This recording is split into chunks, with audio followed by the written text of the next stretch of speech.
it's Nessie and how are you guys? Gimana kabarnya? Semoga sehat dan baik-baik aja. Semoga awal minggu ini menjadi awal yang baik buat kalian. So anyways, hukum ada di dunia ini untuk menegakkan keadilan. Di saat kita merasa ada yang memperlakukan kita tidak adil, kita dibolehkan menuntut untuk mendapatkan hak kita. Dan apakah yang menuntut dan dituntut salah atau benar, itu nanti bakal diputuskan oleh yang lebih berkuasa di dalam pengadilan. But not all courtroom cases make sense. Gak semua kasus pengadilan mengangkat isu yang masuk akal. Dan gak semua orang berpendapat sama dengan sang penuntut. So guys, hari ini kita bakal bahas dan lihat-lihat kasus-kasus pengadilan teraneh dan terunik di dunia. So without any further ado, let's get to the list. Kita bakal mulai ini dengan seseorang laki-laki yang bernama Alan Hackard. Alan Hackard menuntut Michael Jordan karena Michael Jordan katanya mirip sama dia.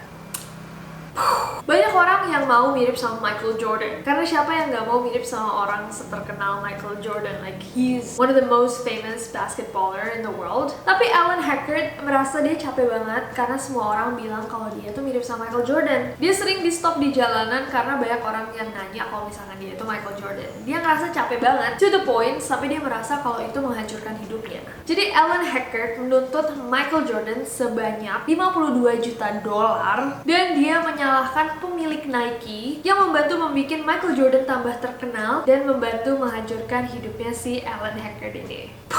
$52 million in rupiah, 692 miliar. That is crazy. Next ada seseorang bernama Leif Nelson.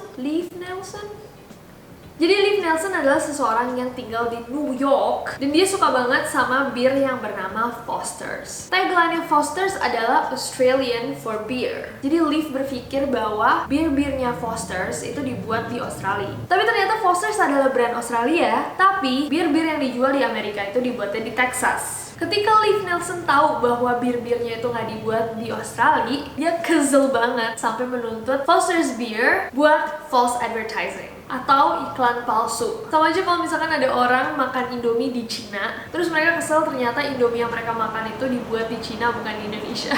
Walaupun itu adalah produk Indonesia. Walaupun sudah menuntut, Nelson bilang kalau misalkan labelnya dibenerin dan udah nggak ada tulisan Australinya, yang dia merasa adalah false advertising, dia bakal tetap minum birnya karena dia suka banget. Well, there you go. Next ada kasusnya Frederick Desnard. Frederick Desnard adalah seorang pegawai berumur 44 tahun. Banyak orang yang terkadang bosan dengan pekerjaannya. Tapi Frederick Desnard was so bored, dia bosan banget sampai ke poin dia menuntut perusahaan yang memperkerjakannya karena pekerjaannya terlalu membosankan. Saking membosankannya sampai katanya dia jadi depresi, hancur, dan malu. Jadi dia menuntut perusahaan yang memperkerjakannya. I don't know man, kalau di Indonesia mungkin bosnya kayak lo udah dikasih kerjaan, masih nuntut, keluar sana. I don't know. Next ada kasusnya Edmund Frank McGillivray Jr. Jadi si Edmund ini dia menuntut Michigan State Police, polisinya Michigan, karena dia merasa dia diperlakukan tidak adil dan dia minta $2 miliar. Jadi this guy literally dia datang, dia nuntut polisi dan bilang dia mau $2 miliar karena dia diperlakukan secara tidak adil. Tapi yang aneh bukan cuma fakta bahwa dia minta $2 miliar. Nama yang dia pakai di pengadilan adalah I am the beast 666 of the Lord of Hosts in Edmund Frank McGillivray Jr. Now, I am the beast 666 of the Lord of Hosts, IEFMJN. I am the beast 666 of the Lord of Hosts. I am the beast 666 OTLOHIEFMJN. I am the beast SSOTLOHIEFMJN. I am the B666 B666 Lord Plaintiff versus Michigan State Police. What?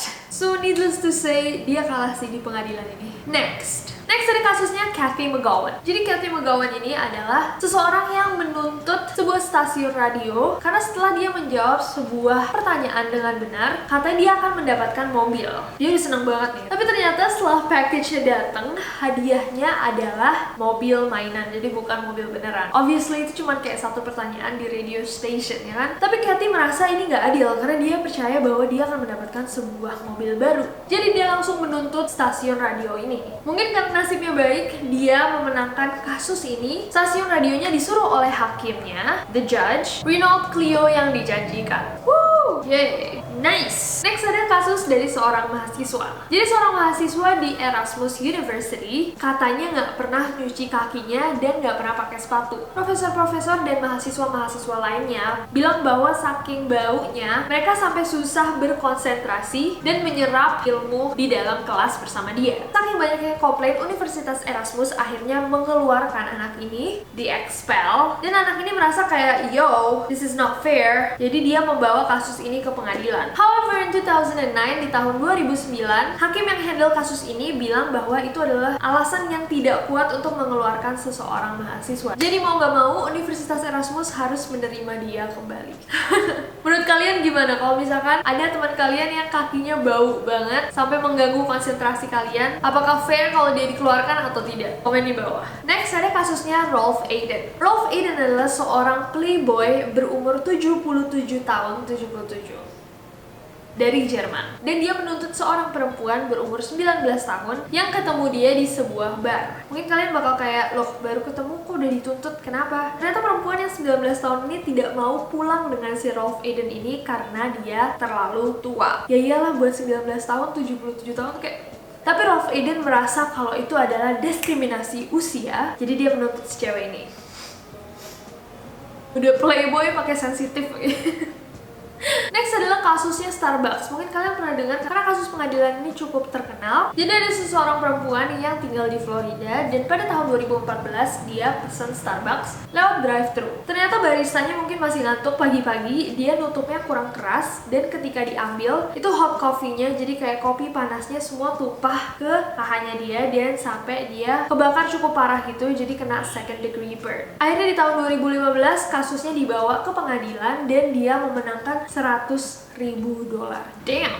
Semua kalau dia pindah ke Indonesia, hidupnya udah tenang, gak usah kerja lagi seumur hidup. Next. Yang ini menurut aku lumayan konyol. Jadi ada seorang perempuan bernama Jen. Si Tante Jen ini mempunyai ponakan yang berumur 8 tahun bernama Tarala. Tarala was so excited to see his aunt. Dia seneng banget pengen ketemu tantenya. Jadi dia lari waktu ketemu dan langsung meluk si Tante Jen ini. Si Tante Jen kaget dan ketika dia mau mencoba meluk Tarala, dia jatuh dan pergelangan tangannya patah. Dan Tante Jen menuntut Tarala yang 8 tahun itu $127.000, sekitar 1,7 miliar. Dia nuntut anak kecil 1,7 miliar. But obviously hakimnya kayak jadi dia nggak menang apa-apa. Next. Oke, ini adalah yang terakhir dan ini adalah kasusnya PETA. Kalian pasti pernah dengar tentang PETA. Panjangnya People for the Ethical Treatment of Animals. Jadi dia adalah organisasi perlindungan hewan. Di tahun 2011, seekor monyet yang berjenis macaque ngambil kameranya seorang fotografer yang bernama David Slater. Jadi kamera diambil sama dia senyum terus dia selfie gitu. Gak tau monyetnya belajar narsis dari mana. Tapi organisasi PETA menuntut copyright, paten hak milik dari foto itu untuk si monyet. Jadi mereka merasa bahwa David Slater, si fotografer yang kamera diambil sama si macaque itu, tidak mempunyai hak milik dari foto yang diambil si monyet. Karena fotonya adalah foto milik si monyet, which... What? Tapi US Copyright Office bilang bahwa seekor monyet atau binatang apapun nggak bisa punya copyright. Jadi foto yang diambil si macaque, si monyet itu adalah public domain, milik publik. Still, what a weird case. Aneh banget. So anyways guys, that was it for this video. Komen di bawah kasus mana yang paling bizarre, paling what, paling aneh. Dan kalau misalkan kalian pernah dengar tentang kasus pengadilan yang lebih aneh lagi, please komen di bawah karena I would love to know. Ini menarik banget buat aku. Dan juga komen di bawah ide-ide buat video-video selanjutnya. But other than that guys, I hope that you guys enjoyed this video. Kalau misalkan kalian suka videonya, klik like-nya. Follow aku di Instagram dan Twitter, gampang banget, nama aku aja. Dan juga subscribe ke channel ini, juga nyalain notification-nya biar kalian tahu kalau misalkan aku upload video baru. Dan karena aku gak sabar buat ketemu kalian lagi. Bye-bye! See you in the next video!